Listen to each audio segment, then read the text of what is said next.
Teremos agora a palestra Educação e Promoção da Saúde, Caminhos e Desafios. Para ocupar lugar nesta mesa, convidamos o moderador, Dr. Adérito Guedes Cruz Filho, médico do Ministério Público Federal.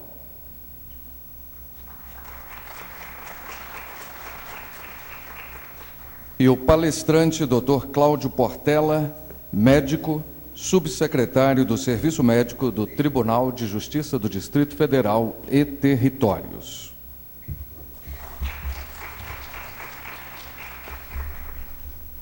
Com a palavra, o Dr. Adérito Guedes Cruz Filho. Bom dia a todos, obrigado pela presença. Nós vamos agora ouvir o Dr. Cláudio Portela. O Dr. Cláudio trabalha no TJF, no setor de saúde, e ele é geriatra e especialista em educação e promoção de saúde. Tenho certeza que a palestra vai ser muito interessante.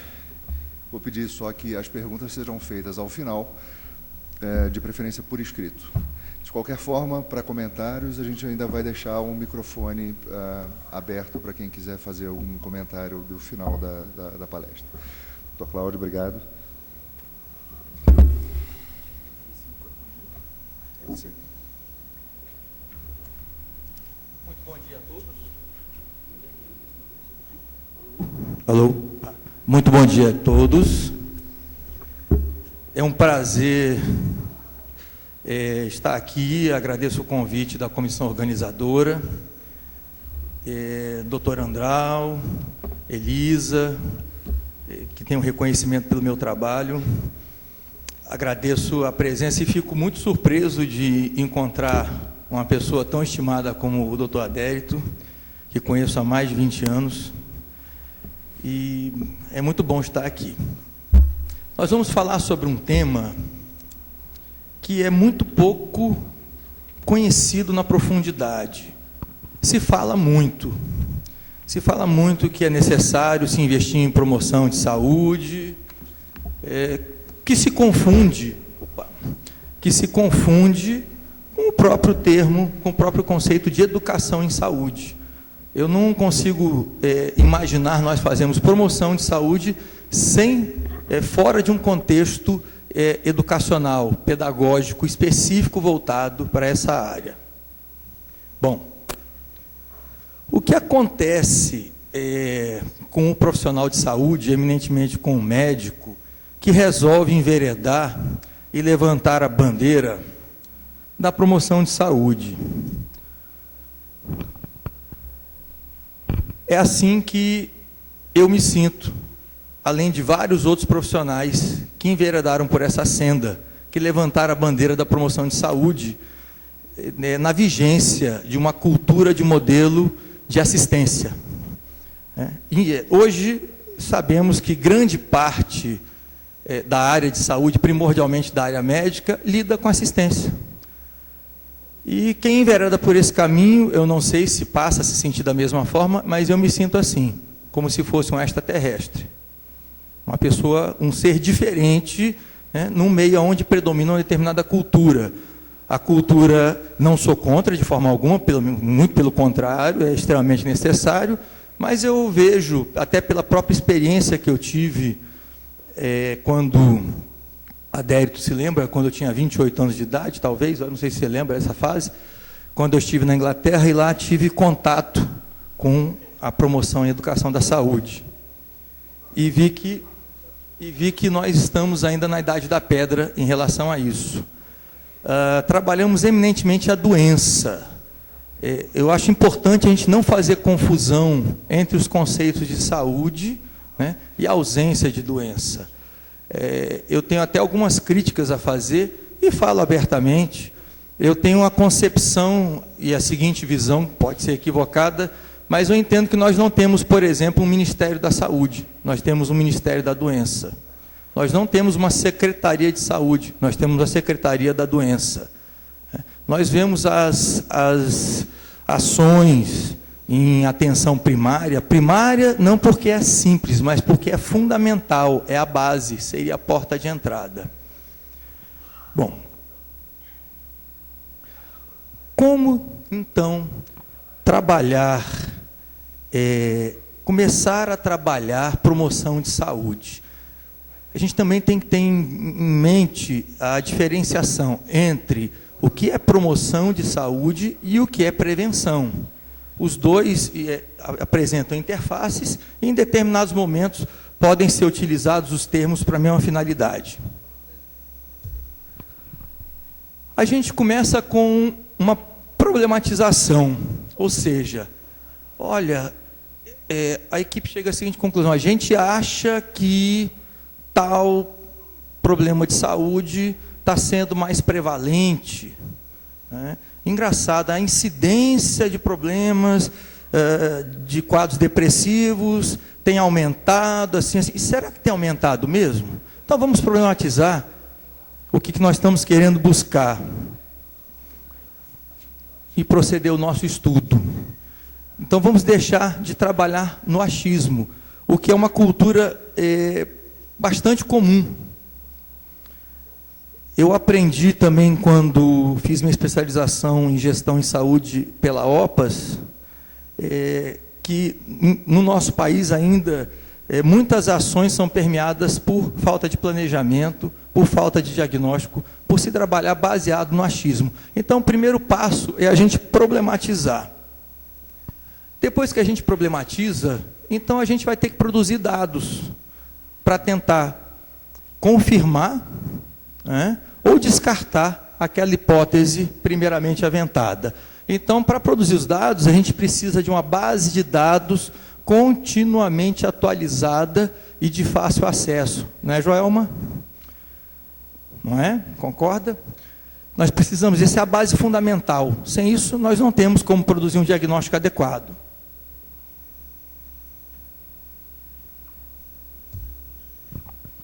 E aonde é que nós vamos buscar elementos para abastecer essa base de dados? Bom, vou citar alguns exemplos.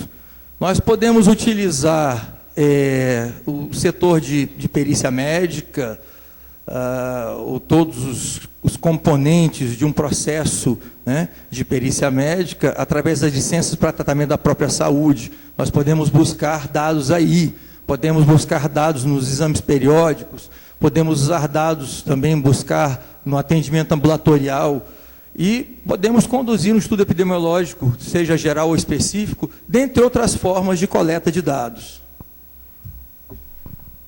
E com isso, com os dados em mãos, nós podemos fazer o cruzamento de inúmeras variáveis.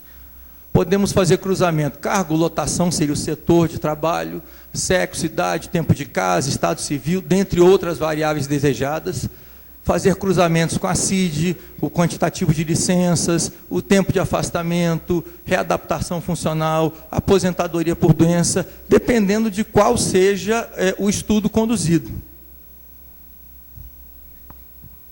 Com isso, nós vamos obter, selecionar, analisar e tratar os dados. Após essa fase inicial e fundamental, nós vamos deixar de trabalhar no achismo. Nós vamos estar fazendo um pouco de ciência. É necessário a gente trazer conhecimento da academia para dentro da nossa praxis do dia a dia nos tribunais. Não só nos tribunais, eu entendo em qualquer serviço de saúde. Então, a gente obtendo, selecionando e analisando e tratando os dados, nós vamos obter o quê? Indicadores.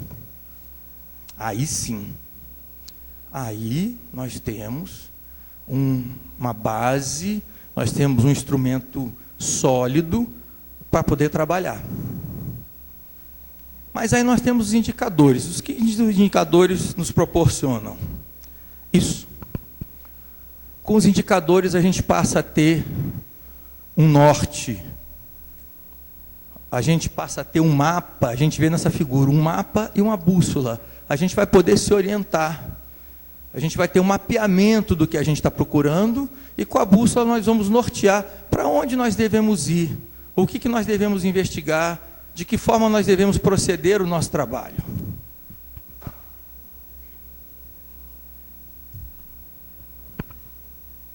No entanto, não só os indicadores são suficientes, são fundamentais, são a base para que a gente possa trabalhar de uma forma séria e consistente.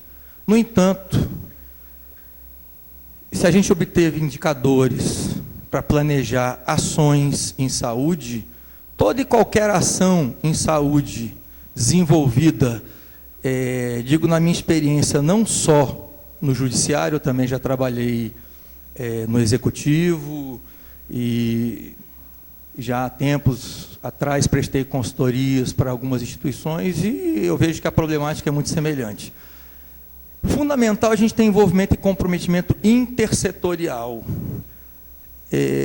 Eu vejo, pelo menos a instituição onde hoje eu tenho a oportunidade de contribuir com o meu trabalho, eu vejo a instituição como um organismo. No entanto, a gente ainda vive, como dizia Thomas Kuhn, né? Nós vivemos hoje o paradigma de ontem. A gente ainda vive o paradigma da fragmentação. Fala-se muito da fragmentação na saúde, mas a fragmentação, ela abrange todas as dimensões da sociedade, na minha concepção.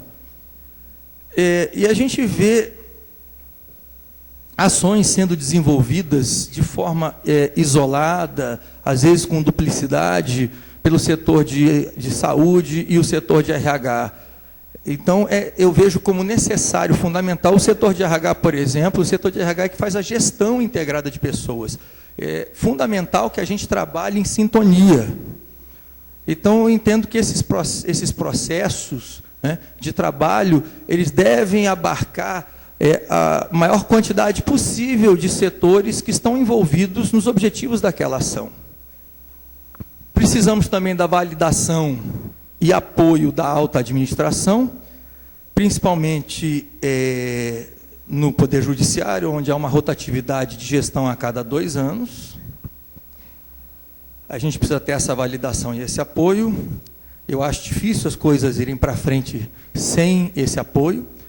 E é fundamental que o projeto, então, seja qual for, um projeto de promoção de saúde, um projeto de prevenção, um projeto educacional na área de saúde, ele é necessário, é fundamental que a gente busque institucionalizá-lo, seja por meio de portaria, seja por meio de inclusão no regimento interno, alguma forma de oficialização, institucionalização, para que ele se torne um processo transgestão.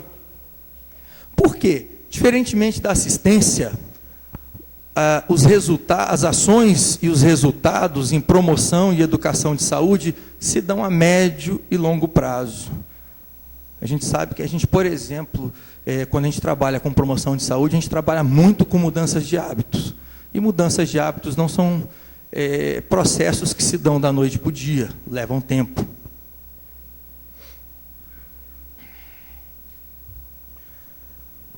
Além disso, bom, nós já temos o mapa, temos a bússola e temos o apoio da administração, conseguimos institucionalizar o nosso projeto de trabalho, mas ainda existem alguns pré-requisitos fundamentais, que eu entendo como sendo fundamentais.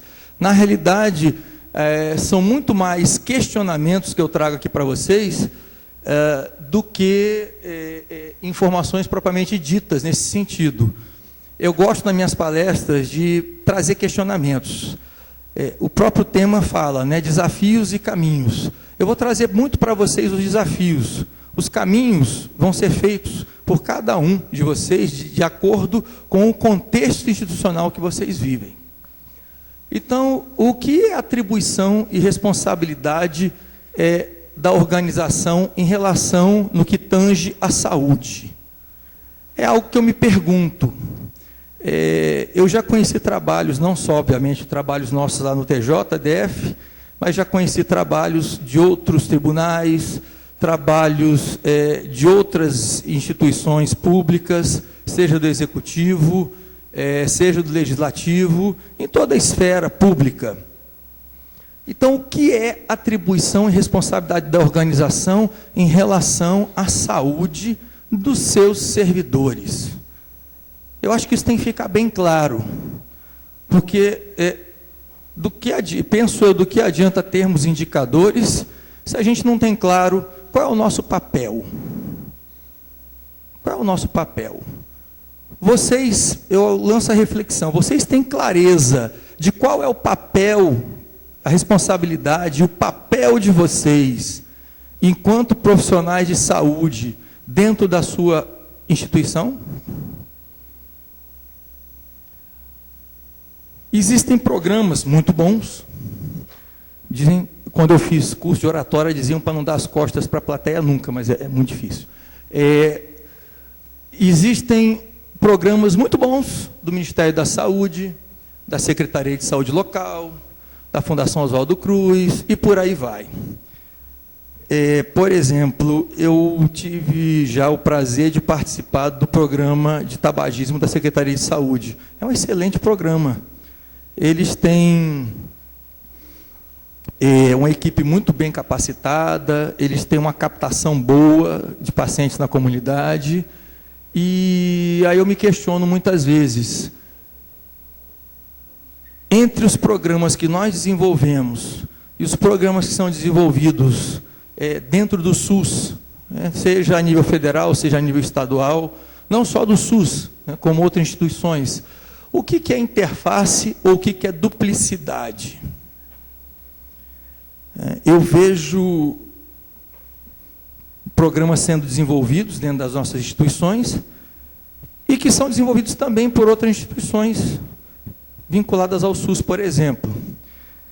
E eu percebo que há, muitas vezes, interface. Pode haver interface através de um trabalho conjunto, interinstitucional.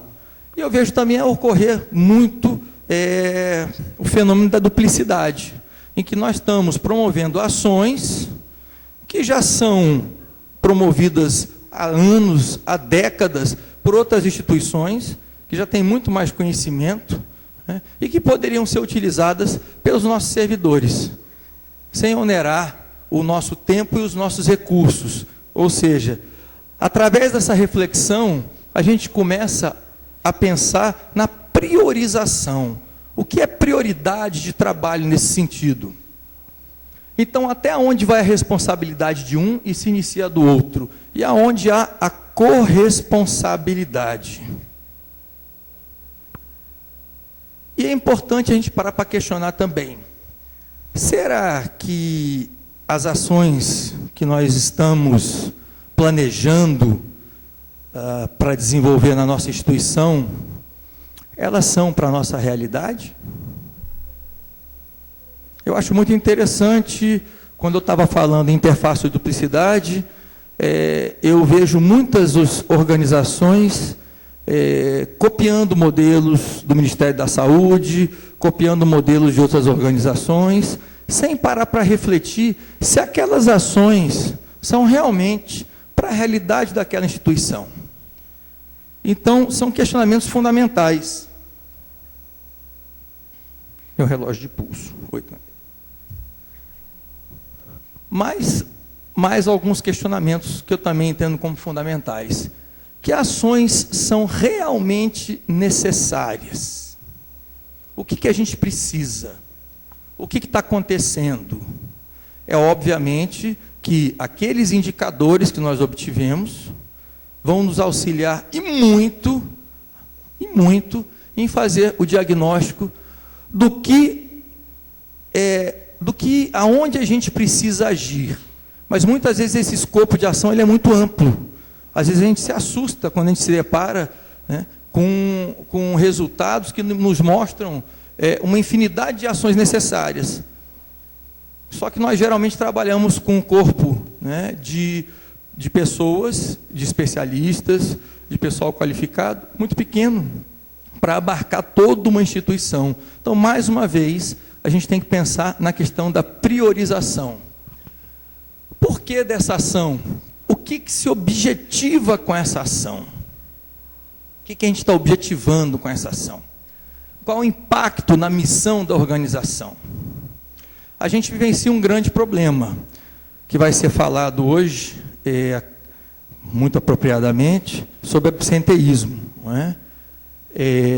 O que se objetiva com isso? A gente pretende apenas melhorar a saúde, melhorar a qualidade de vida, o que será a qualidade de vida, né? Isso é muito subjetivo para cada um. Nós pretendemos mostrar que estamos fazendo ações, nós pretendemos copiar modelos do Ministério da Saúde, né? Ou nós realmente precisamos daquela ação para que ela gere impacto na missão da organização? Elas estão incluídas no planejamento estratégico? Nossa organização tem um planejamento estratégico? Eu vejo como fundamental, porque através do planejamento estratégico, ele vai nos nortear em relação às ações necessárias, às metas que queremos alcançar, durante o período que nós planejamos e entendemos como necessário para atingir os resultados esperados. Essa ação, ela é uma ação focal ou é uma ação sistêmica? Nós vamos agir num determinado setor, ou determinados setores, ou nós vamos agir na instituição como um todo? Existe, para isso, nós temos que analisar se existe viabilidade para a execução. Eu já acompanhei, eu não vou citar o nome aos bois, mas durante a minha vida profissional, enquanto gestor, todo um trabalho, um estudo de pesquisa, obtenção de indicadores, etc., etc., etc., meses e meses de trabalho, até se chegar à conclusão que é inviável a execução daquela ação. Olha, nós não temos pessoal suficiente, nós não temos infraestrutura, mudou a administração atual não está dando apoio, e aí a gente para aqui. Então, em vez da gente perder todo o tempo fazendo todo um estudo, é importante a gente ter noção, clareza, se ela é viável. Outra questão fundamental, que a gente não para pensar, a gente já começa a entrar em questões mais subjetivas. Em que contexto histórico da instituição esse programa ou essas ações se darão? Porque a instituição, assim como nós, assim como a sociedade, ela vive o seu processo histórico. Em que momento vai se dar? Será que o momento é apropriado? Será que a receptividade para essas ações? Qual é a cultura da instituição no momento? Aí eu trago aqui. É aplicável ao contexto cultural vigente? Eu costumo orientar muitos profissionais mais novos que chegam lá no tribunal sobre essa questão da cultura. Gente, vamos primeiro entender, procurar se apropriar um pouco da cultura, da cultura e do processo histórico do TJDFT. Através do conhecimento da história da instituição e do processo histórico atual e da cultura vigente, a gente consegue se situar bem melhor.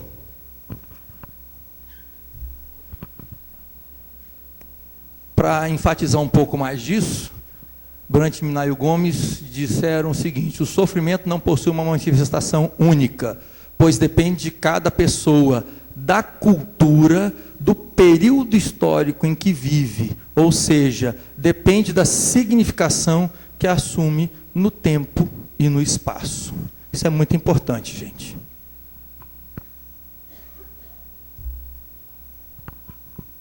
Acho que muita gente devia estar esperando por isso. É o grande tema em voga, né, Adelito?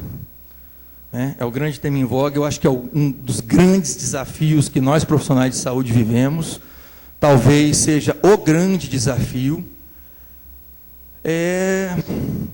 Essa questão do... Vamos rotular do jeito que a gente preferir. A gente pode rotular de transtorno mental, a gente pode rotular de distúrbio psiquiátrico, a gente pode rotular de psicopatologia, a gente pode rotular de adoecimento psíquico, mas na realidade o problema é o mesmo. A Organização Mundial de Saúde, ela havia previsto que até o ano 2020 os transtornos mentais seriam responsáveis, se encontrariam em segundo lugar como responsáveis por afastamento do trabalho. Penso eu que a OMS ela fez uma previsão muito interessante, mas que está se dando de uma forma mais precoce. Eu já percebo, a gente já obtém dados e já fica sabendo que em muitas instituições, em muitas organizações, eu não vou dar nome aos bois, obviamente, por uma questão ética, Os transtornos mentais já são a primeira, não a segunda, mas a primeira causa de afastamento do trabalho. Então, só para ilustrar um pouco do tamanho do desafio que nós temos. Cavalieri e Tolfo, num trabalho recente de 2011, pesquisando servidores de uma universidade federal no sul do país, consideraram o trabalho deles como um afastamento curto por depressão. Né? Depressão digamos, o grande diagnóstico, né? É o grande diagnóstico do momento, digamos, é a coqueluche, né? Da psiquiatria, da psicologia. E eu acho que a gente tem que ter muito cuidado. E penso eu que a nossa cultura hedonista, nós vivemos uma cultura hedonista, né? Que nega a dor e o sofrimento a todo custo. Eu acho que há um excesso de diagnóstico, um excesso de medicalização. Eu acho que há a necessidade de uma reflexão mais profunda para se diferenciar sofrimento, luto, de depressão. Hoje as pessoas não querem sentir dor, as pessoas não querem sofrer. Isso foi uma realidade clara durante toda a existência da nossa espécie, até recentemente no pós-guerra. Há 60 anos nós vivemos um período de relativa estabilidade. Não sei até quando isso vai durar. Mas o adoecimento e a morte eram companhias frequentes, digamos, há menos de um século atrás, para trás. Era algo extremamente comum na vida das pessoas do cotidiano. Nós vivemos uma fase que se iniciou com um grande boom econômico nos Estados Unidos, né, que começou a difundir essa cultura hedonista. Então é fundamental que a gente pare para refletir na questão da depressão e dos transtornos mentais. Bom, então foi considerado um período curto de afastamento entre 1 e 20 dias, e considerado como um período longo de 30 a 120 dias. 120, eu acho que muitas vezes é até uma avaliação um pouco otimista, porque na nossa realidade a gente constata muitas vezes afastamento que ultrapassam 120, 180, 200, 300 dias de afastamento por transtorno mental. E os resultados obtidos por eles foi o seguinte: dentre a amostra avaliada, apenas 10% se enquadravam no período curto de afastamento. 90% dos servidores se enquadravam num período longo de afastamento. Isso é um problema? Muito grave. Isso é um prejuízo não só financeiro, né? É outra questão a se questionar, né? Atualmente a economia sempre vem à frente da saúde. E me surpreende porque nossa Constituição diz que o bem maior é a vida e não o dinheiro. E na população investigada predominou a depressão recorrente, que foi classificada, no caso do estudo de Cavalieri e Tolfo, como 3 ou mais episódios nos últimos 5 anos. Bom, e se metade, digamos 50% dos afastamentos ou menos, ou seja a primeira causa ou a segunda causa, nós vivemos nessa realidade, isso é extremamente preocupante, porque isso diferencia, por exemplo, os afastamentos sazonais, em que nós temos quadros de viroses, adenovírus, rinovírus, influenza, em que os afastamentos são mais curtos. Nós temos também muitos afastamentos por questões ortopédicas e osteomusculares, e o que me surpreende que são afastamentos normalmente longos, eles estão começando a perder em tempo de duração para as doenças por transtornos mentais. Então isso é um desafio muito grande. E o que a gente vê em relação a esse desafio hoje é um exército de psiquiatras e psicólogos trabalhando a assistência. É importante? Fundamental? Alguém aqui, não vou perguntar para ninguém responder, parando para refletir, já conhece alguém que buscou agendar uma consulta com um psiquiatra renomado? Quanto tempo leva para conseguir uma consulta? Eu me recordo que há 20 anos atrás, os colegas psiquiatras reclamavam que estavam passando fome. Nós ainda vivemos uma cultura de psicofobia, de preconceito com a doença mental. Muito. E é fundamental que a gente comece a mudar essa visão. E eu não vejo outra forma e outra ferramenta que não seja a educação em saúde, a promoção de saúde, mas fundamentalmente a educação em saúde, para que a gente consiga mudar essa cultura discriminatória e preconceituosa em relação ao adoecimento mental.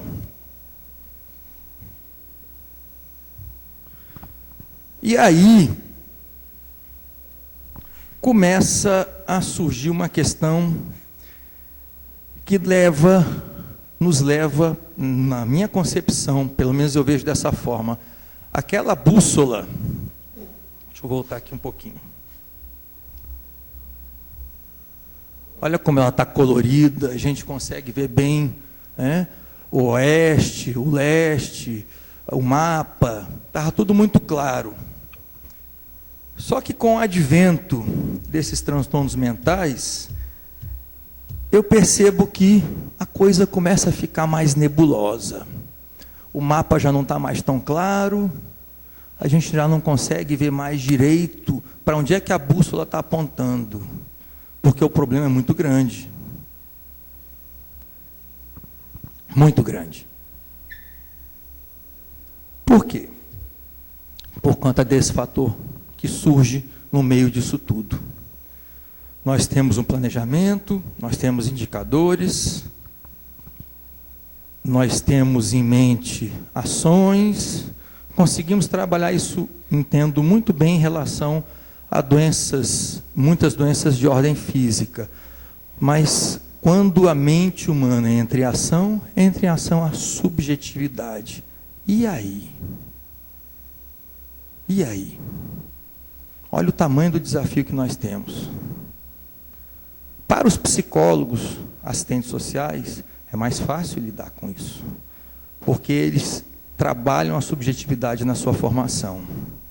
Eu não me recordo de, na minha formação como médico, ter aprendido algo, um mínimo, sobre subjetividade. Você chegou a aprender, Adélito, na sua formação? Não, né? Eu creio que grande parte dos colegas médicos não teve essa formação. Eu comecei a me interessar muito pela subjetividade há muitos anos atrás e iniciei uma base de formação para poder entender através, primeiro, do estudo da filosofia e depois através do estudo da psicologia, da antropologia, da sociologia, porque eu não vejo que apenas conhecimentos médicos específicos ou conhecimentos psicológicos específicos são suficientes para a gente conseguir lidar com a subjetividade. Se vocês tiverem oportunidade, por exemplo, de ler O Mundo como Vontade de Representação, de Arthur Schopenhauer, que foi um filósofo muito mal compreendido, vocês vão perceber que ele se antecipou a Freud e já tinha uma grande preocupação com a subjetividade.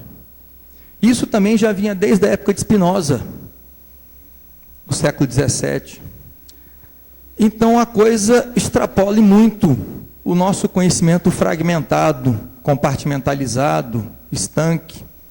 Daí a necessidade, mais uma vez, de eu falar da questão do trabalho intersetorial. Nós precisamos unir cabeças com diversos saberes para enfrentar esse grande desafio.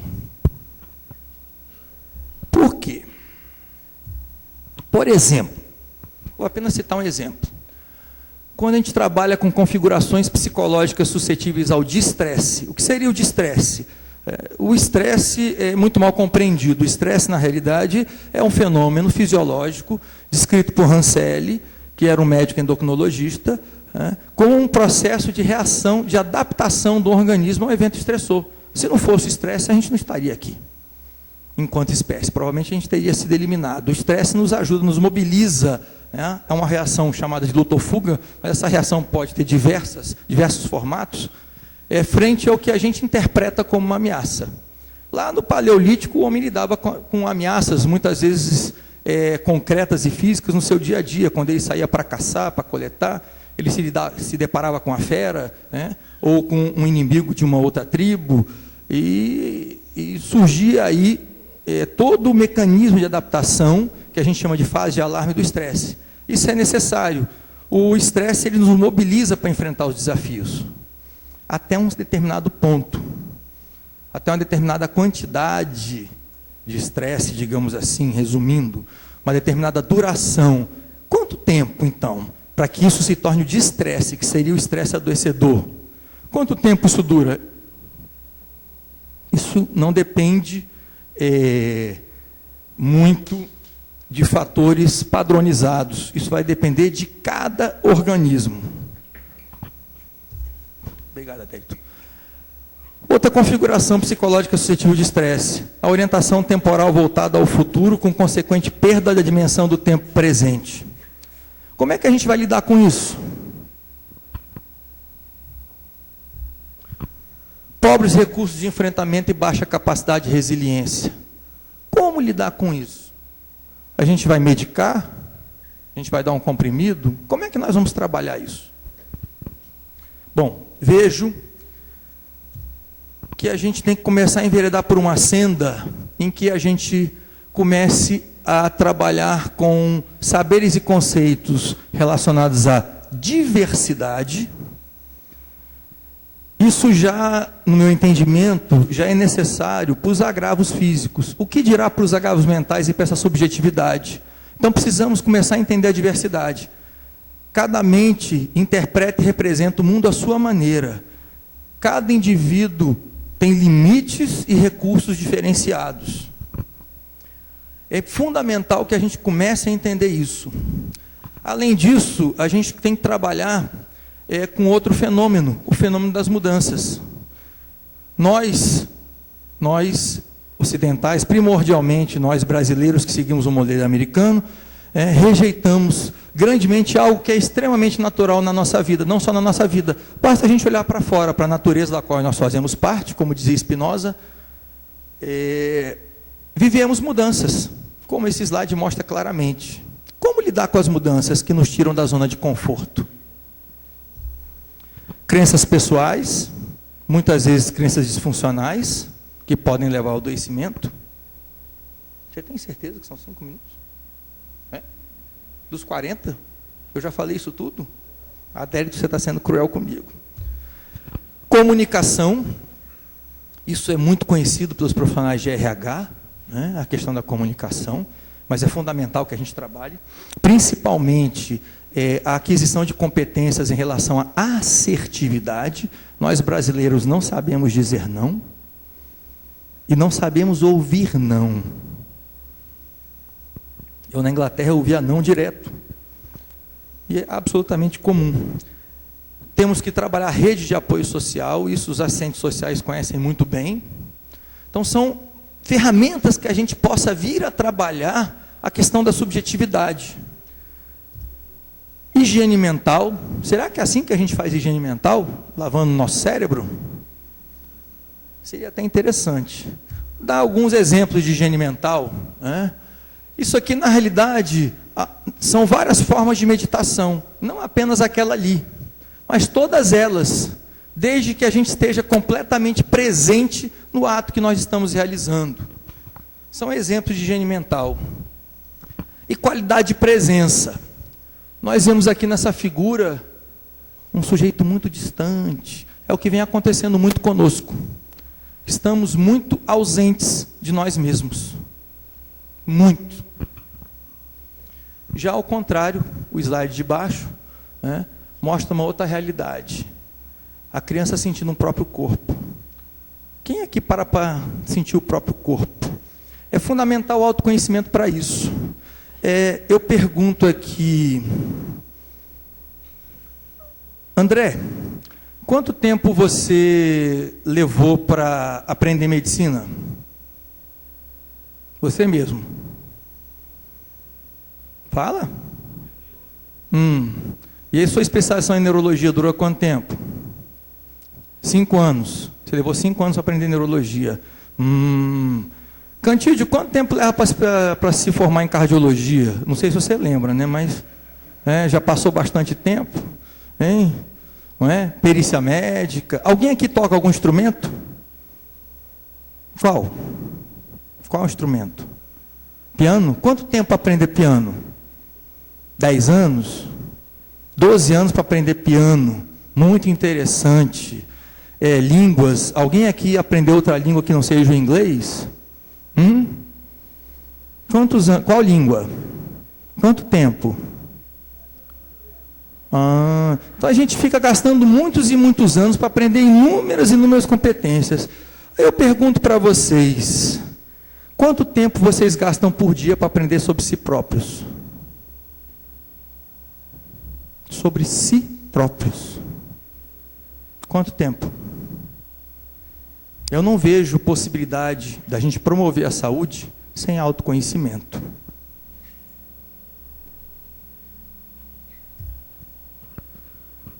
Bom, uma problemática que, estou terminando, viu, Adélio? Que preocupa muito a todos nós, a mim, ao doutor Andral, acredito que o Cantídio, acredito que trabalha com perícia, e a todos, né, que trabalham com gestão e ações em saúde. Como despertar o interesse da nossa clientela para que essas pessoas busquem espontaneamente, por livre e espontânea vontade, e estejam interessadas em ações voltadas para a saúde. Porque, mais uma vez, nós vivemos uma cultura vigente em que todo mundo fala que saúde é muito importante, né? Que a questão de investimento na promoção, mas não só isso. Eu vou pegar um exemplo não desse paradigma já tão difícil de se mudar. Vamos buscar assistência, por exemplo. Eu ouço com muita frequência: doutor, me indica um especialista. Bom, indico tal. Ele tem convênio? Não. A consulta dele custa quanto? R$200. Meu Deus do céu! Mas pergunta quanto é que essa mesma pessoa gasta com sapato, com roupa, com viagem, com carro. Não é? Agora a moda é financiar carrão, e ficar totalmente endividado. Eu acho uma maravilha. Um dia desse eu ouvi um Monza velho andando na rua que tinha o seguinte adesivo atrás: antes de rir do meu carro, termine de pagar o seu. Achei ótima. Eu vou pôr essa no meu carro. Eu também tenho um carro velhinho. Então gasta-se com tanta coisa nesse modelo consumista, mas as pessoas não querem gastar com a própria saúde. Não só gastar dinheiro, não querem gastar tempo. Como é que você não quer gastar tempo com o que é interessante? Porque é um paradoxo, é uma grande contradição. Quando a gente pergunta: o que você tem de mais importante na sua vida? Meus filhos, tudo bem. E depois dos filhos? A minha saúde. Será? Mas a prática não corresponde ao discurso. Então, como é que a gente vai despertar o interesse dessas pessoas? O que a gente costuma viver com frequência nos nossos programas de saúde, ou de doença, nas nossas instituições? Evasão. A gente começa ali com 30 pessoas num grupo, daqui a uma semana tem 10, depois tem 5, a gente termina com 2 gatos pingados. Como fazer? O que fazer? Isso é um grande desafio. Eu vejo como um desafio também, para mim e para todos. Como fazer para que a gente gere esse interesse espontâneo e não obrigatório? Eu vejo as pessoas participando de programas de saúde nessas instituições para receber certificado. Ou então, quando são obrigadas pelas chefias, aquela coisa imposta que eu não acho ideal de forma alguma. A pessoa deve buscar de forma espontânea. Então, como gerar esse interesse? Isso é o grande desafio. Para que, então, as pessoas se apropriem dessa responsabilidade, que segundo Marilda Lippe diz, a responsabilidade pela própria saúde é indelegável. Eu acho muito importante a gente pensar também, fundamental, no tipo de formato e linguagem que a gente vai utilizar no trabalho em promoção de saúde, primordialmente no que tange a esfera psíquica. Vou citar um exemplo de um trabalho que nós temos muita experiência. É um trabalho que já foi implementado em alguns tribunais superiores, que é um trabalho de promoção de competências para a gestão do estresse. Aqui nós temos um exemplo. É um trabalho primordialmente, olha o formato, a linguagem utilizada. É diferente da linguagem do que Paulo Freire define como educação bancária. Vai se depositando informação e conhecimento na cabeça do indivíduo, sem questionamento e sem reflexão. Nós brasileiros Temos outra questão, além da questão do não saber dizer não. Nós não questionamos. Nós não questionamos. Talvez por isso esteja essa bandalheira que está por aí. Fica todo mundo reclamando, mas eu acho que é muita falta de questionamento. Um outro exemplo aqui, ó, uma outra figura de um trabalho, é um trabalho primordialmente de cunho vivencial, ou seja, o formato e a linguagem são fundamentais. Para encerrar, eu deixo essa reflexão. No mundo do trabalho, existe uma tendência em rejeitar o sofrimento e se vive um processo de transformação desse sofrimento em adoecimento. Esse movimento de rotulação contribui para a discriminação, estigmatização e exclusão dos trabalhadores. Muito obrigado.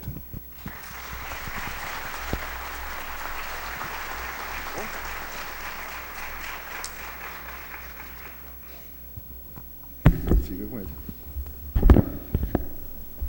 Cláudio, muito obrigado pela palestra. Eu nem usei minha chibata de couro trançado aqui para o tempo. E aqui eu já tenho algumas perguntas. Lembrar a todos que querem fazer perguntas, por favor, mandem por escrito para cá. Eu vou querer só fazer alguns pequenos comentários antes de prosseguir com essas 3 perguntas que eu já tenho aqui. Uma das coisas que você falou foi qual o papel da instituição, qual o papel do médico ou do profissional de saúde na promoção de saúde, e no nosso caso aqui, promoção de saúde no trabalho, não é? No ambiente de trabalho, no âmbito do trabalho. Primeira palestra que nós tivemos aqui, na abertura, a psicóloga que esteve falou sobre prescrição, não é?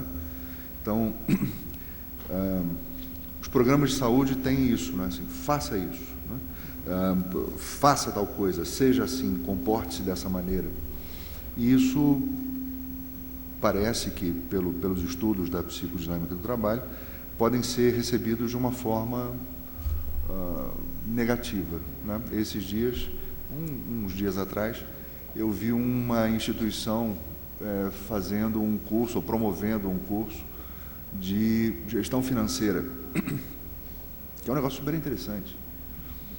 E aí, nas caixas de mensagens, um monte de gente reclamando. Isso é um absurdo, eles não aumentam o nosso salário, agora não querem dizer como que a gente tem que usar o nosso dinheiro, né? Então, assim, esse tipo de coisa. Me fala um pouquinho sobre isso, essa prescrição de alguma coisa que as pessoas devem fazer contra o que as pessoas querem fazer.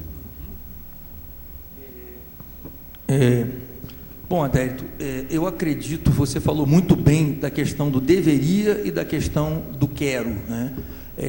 Esse que é o grande desafio. Eu trouxe até agora nesse penúltimo slide, que seria como transformar algo que hoje é imposto muitas vezes, né? Você deve fazer isso, por isso que eu digo que eu sou contra a obrigatoriedade, a verticalização, na obrigatoriedade de que as pessoas participem disso. Eu acho que o único caminho, acredito que o Miguel vai apresentar amanhã, pela manhã, um tema muito interessante, em que ele traz propostas da propaganda, do marketing, né, para transformar um pouco esse processo, para que tentar criar o desejo, o interesse e a vontade nos indivíduos de buscar espontaneamente isso. Mas eu vejo que primeiro passa pelas próprias pessoas. Eu acho que passa por um processo de autoconhecimento e, através desse processo de autoconhecimento, o indivíduo começar a perceber quais são as necessidades dele e aí começar a buscar espontaneamente. Eu realmente sou totalmente contra a questão da imposição. Eu já vivenciei isso em trabalhos de grupo e é muito desagradável, porque você tem um grupo heterogêneo, pessoas que estão ali por livre, espontânea vontade, por interesse, e pessoas que estão ali obrigadas. Então isso quebra o clima do grupo, isso atrapalha o nosso trabalho. Eu acho que passa fundamentalmente por um processo de autoconhecimento dos próprios indivíduos, da nossa própria sociedade, trabalhar isso. Como eu perguntei para vocês, quem para se conhecer um pouquinho, né, no dia a dia? Quem para fazer isso? Talvez quem faça psicoterapia, lógico, talvez não, muito provavelmente quem faça psicoterapia tenha acesso a esse processo de conhecer a si próprio. É uma grande ferramenta para isso. E eu chamo a atenção isso que você falou, né, da reclamação do salário, que é legítima, mas a questão de endividamento preocupa muito. Eu já tive acesso a dados que mostram um endividamento extremamente preocupante dentre os servidores do judiciário. Muito preocupante, sabe? Não sei se respondeu a pergunta. É isso. Tem uma pergunta aqui do Flávio, do TRE de Minas Gerais. O que se entende de fato como transgressão como transgestão de um projeto, uma vez que se reconhece que ele deve ou pode ter um vínculo direto com uma área específica? Ou seja, a transgestão propõe algo diferente de um gerenciamento por um gerente, a despeito das atribuições específicas dos parceiros que o projeto pode desenvolver? Transgestão. A ideia A transgestão propõe algo diferente de um gerenciamento por um gerente. A despeito, é aquela questão que eu trouxe no início, na necessidade do projeto ser intersetorial. Eu só consigo visualizar a consolidação em um projeto, um processo, um projeto em saúde vingar dentro da instituição. Eu consigo ver a possibilidade, não é a certeza, a possibilidade de que ele se torne um processo de transgestão, desde que ele seja intersetorial, ele seja de interesse e executado por diversos setores, por pelo menos alguns setores que se unem com o objetivo, com o mesmo objetivo, que seria, por exemplo, um objetivo de promoção de saúde, ou lidar com um problema de adoecimento específico, ou de saúde ocupacional dentro da instituição. E eu vejo como fundamental, como eu disse, a institucionalização desse processo, seja através de portaria conjunta, inserção no planejamento estratégico, porque aí a gente torna o processo, esse projeto, oficializado. Por mais que a gestão que vem em seguida não se interesse muito por isso, mas aquilo está incluído no planejamento estratégico. Ele é necessário, não há como questionar. Ou então ele já está regulamentado. Está regulamentado, o ideal, por exemplo, uma portaria conjunta, assinada por presidente, corregedor, vice-presidente, por exemplo, dando um exemplo prático. Com isso a gente consegue adquirir a possibilidade maior, não a certeza, de que esse processo venha a sobreviver através das gestões, as gestões que vêm passando uma atrás da outra. Isso vem de encontro ao questionamento da Munique, do TRT, primeira região. Não seria o papel dos profissionais de saúde, do judiciário, nós, propor diretrizes para a institucionalização e padronização dos procedimentos em promoção de saúde entre as diversas organizações do Poder Judiciário? Afinal, dessa maneira, poderíamos apresentar um contraponto à oposição eventual de uma administração pouco comprometida. Eu acho que a forma não seria papel dos profissionais de saúde, do judiciário, nós propor diretrizes, sim, também nós. Nós profissionais de saúde, nós profissionais do judiciário, precisamos aprender a trabalhar em conjunto. A gente precisa lembrar que nós não somos servidores da área de saúde, ou servidores do RH, ou servidores da informática. Nós somos servidores de um tribunal, nós somos servidores de uma organização. Organização me remete ao termo organismo. Eu vejo dessa forma sistêmica, organismos dentro de organismos. Eu vejo que o indivíduo ele é um organismo dentro de um organismo familiar, que é um organismo familiar que é dentro de um organismo social. Da mesma forma, nós somos um organismo dentro de um setor, que é um organismo dentro de uma organização, que é um organismo maior.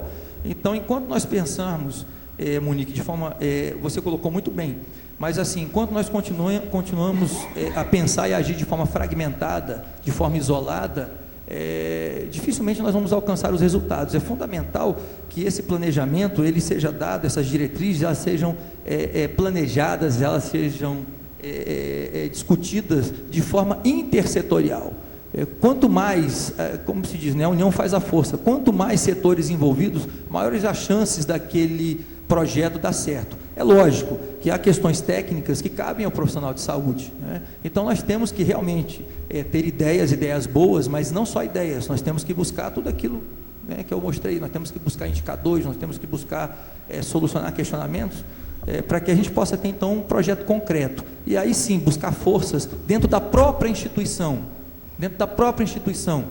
trabalhar em conjunto, para que a gente possa então alcançar o objetivo. Qual é o objetivo de um tribunal? Prestar assistência jurisdicional eficaz e de qualidade, basicamente isso. Então a gente tem que buscar dar suporte e sustentabilidade. Eu vejo um termo que eu gosto muito de utilizar, que é o termo de saúde sustentável. né? Ou seja, a manutenção da saúde e da capacidade produtiva ao longo da vida do indivíduo. Para que a gente possa alcançar isso, lógico, o papel dos profissionais de saúde é fundamental. E é muito importante a gente parar para estar se refletindo sempre. Qual é o nosso papel aqui dentro? Alba Valéria, do TRE de Minas Gerais. Como abarcar o grande desafio da prevenção dos transtornos mentais em um programa de promoção de saúde e qualidade de vida no trabalho? Como abarcar o grande desafio? Isso aqui, concordo com você, é um grande desafio, né? Já é um grande desafio a gente estar lidando com os transtornos mentais, né? do ponto de vista assistencial. Isso já é uma questão muito complicada. Eu vejo que quanto mais a gente pode contratar 1, 2, 5, 10, 20 psiquiatras para trabalhar no nosso setor, eles não vão dar conta da demanda. Então, na realidade, o grande lance é a gente estar trabalhando com a promoção. Você pergunta como abarcar o grande desafio. Existem algumas ferramentas, né? Como eu mostrei para você, há um trabalho que foi desenvolvido em conjunto com a Universidade de Brasília e que eu participei já, inclusive, junto com a equipe que trabalha com essa proposta, desse trabalho que foi desenvolvido, que busca abarcar todas aquelas dimensões que eu mostrei para vocês. Só voltando aqui rapidinho, abarcar essas questões aqui, ó. Essas dimensões da diversidade, das mudanças, das crenças pessoais, da comunicação, primordialmente do desenvolvimento e da promoção de competência para a comunicação assertiva. Né? O que predomina, infelizmente, é a comunicação padrão passivo e o padrão agressivo. Trabalhar muito a assertividade, rede de apoio social. Então, tentar buscar desenvolver metodologias de preferência vivenciais, porque entendo que o indivíduo ele incorpora, né, ele incorpora aquilo que ele vivencia. Então existe já algumas propostas em algumas entidades acadêmicas, não só acadêmicas, em alguns institutos do país, que já trabalham essas questões subjetivas. E aqui em Brasília a gente já vem trabalhando com isso também. Inclusive, na próxima semana, na terça-feira, nós vamos iniciar um projeto piloto de um programa de gestão do estresse dentro do TJDF, e abarcando todas essas dimensões de forma vivencial. É uma possibilidade? É uma possibilidade. Nós ainda estamos aprendendo a fazer isso.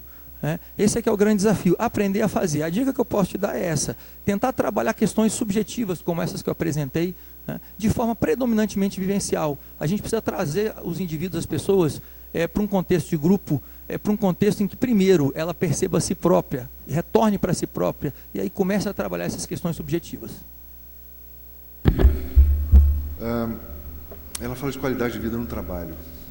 Tem uma linha, não é, de atuação, que é fazer promoção de qualidade de vida no trabalho com oficinas, com aulas de meditação, salas de massagem, enfim, são atividades separadas.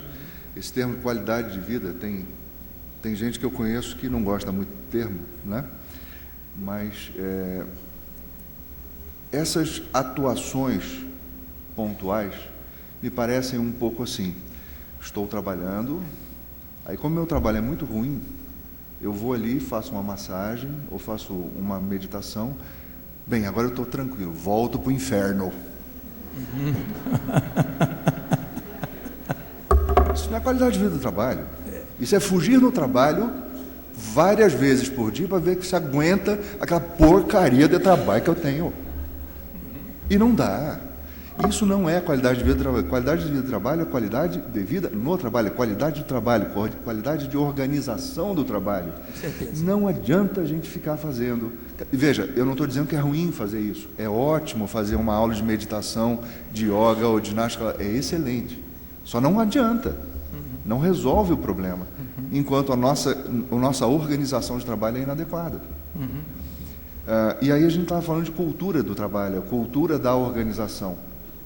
Na minha opinião, e eu quero saber a sua, é nossa função como profissionais de saúde, mas principalmente como servidores, ajudar a mudar a cultura vigente. Isso, não, a cultura não aceita isso. Mudemos a cultura. Bem, essa é a minha opinião, é assim que a gente tenta fazer. Tenho certeza que quando o Andral, quando o Lenzi, enfim, as coisas todas começaram no STJ, a cultura em relação à saúde era outra. Como é que é hoje? Pelo que a gente viu aqui, eu não me lembro de algum lugar que tenha melhor atuação do serviço de saúde. Né? Então, queria saber a sua opinião. Esse é um tema bastante espinhoso, né? Eu ratifico, né, a sua visão em relação à estrutura, né, e à qualidade dos trabalhos na área de saúde desenvolvidos no STJ. Também já tive a oportunidade, eu conheço uma boa parte da equipe, por paradoxal que seja, eu conheço até mais pessoas da área da psicologia do que da área médica mesmo, mas eu vejo assim, o STJ como sendo um modelo, talvez a ser seguido, né?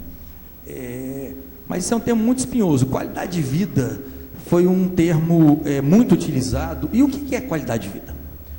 Lembrando da diversidade que eu apresentei ali, o que pode ser qualidade de vida para um, o que pode ser considerado como algo, né, relativo ou relacionado à qualidade de vida para um, pode não ser para outro. Assim como os próprios fatores estressores, o que estressa uma pessoa pode estimular outra. Então a gente tem que trabalhar dentro desse conceito de diversidade. E o que será qualidade de vida? Para mim é algo assim muito impalpável. Como você falou, hoje já é uma rejeição muito grande a esse termo, né? Eu acho que o termo qualidade de vida descambou muito para o politicamente correto, né? E por aí vai. Eu concordo com você em relação a questão de ações muito pontuais e desencontradas, né? O ideal seria que a gente tivesse uma ação sistêmica. Essa questão é muito delicada. Eu vejo que é necessário a gente trabalhar em duas frentes. É fundamental, primeiro, que o próprio servidor ou paciente ele não fuja da autorresponsabilidade em relação ao cuidado da sua saúde, né? Não adianta essa questão. O que é responsabilidade nossa? O que é responsabilidade da instituição? Nós temos uma cultura extremamente paternalista em relação à questão da saúde e do adoecimento. As pessoas não têm, isso vem mudando, as pessoas vêm adquirindo essa autorresponsabilização pelo cuidado da própria saúde. Eu acho que esse é o primeiro passo, né? Que o indivíduo comece a trabalhar isso também, ele próprio, né? No seu mundo individual e também na organização. E eu acho fundamental, imprescindível, a mudança dos processos de trabalho e da cultura. E às vezes mudança simples. Por exemplo, um fator que leva a muito estresse, né, de estresse, e ajuda, auxilia no desenvolvimento, no surgimento, como um catalisador, ou no agravamento de transtornos de origem mental, né, que é a incerteza. Como é que você se sente com incerteza? Né? Eu acredito que a maioria das pessoas aqui fica incomodada e angustiada com a incerteza, né? E a incerteza hoje permeia o serviço público. Como é que a gente pode trabalhar isso, reduzindo essa incerteza, né? A gente pode trabalhar isso melhorando a comunicação, deixando, por exemplo, o gestor deixando clara quais são as tarefas, as atividades, as responsabilidades do seu servidor naquele setor. A clareza dos papéis ocupacionais são muito importantes, isso deixar claro. A transparência nos processos de trabalho, a melhoria da comunicação intra e intersetorial. Então são questões que demandam mudanças nos processos de trabalho, e isso demanda mudança de cultura. Agora, eu não consigo visualizar uma mudança de cultura a curto prazo. Eu acho que ela se dá dentro de um processo histórico. Isso não quer dizer que a gente vai cruzar os braços e ficar assistindo o processo histórico levando as coisas, né? Nós temos que buscar a criatividade e buscar novas tecnologias. Tecnologia não é apenas aparelho celular nem computador, né? Buscar novas tecnologias em saúde para que a gente possa então estar abarcando esse universo, esse grande desafio. Muito obrigado, doutor Cláudio. Essa conversa é muito boa.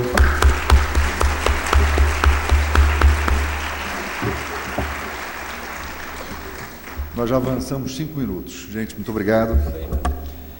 A organização deste congresso agradece a participação do Dr. Adérito Gomes Cruz Filho e do Dr. Cláudio Portela.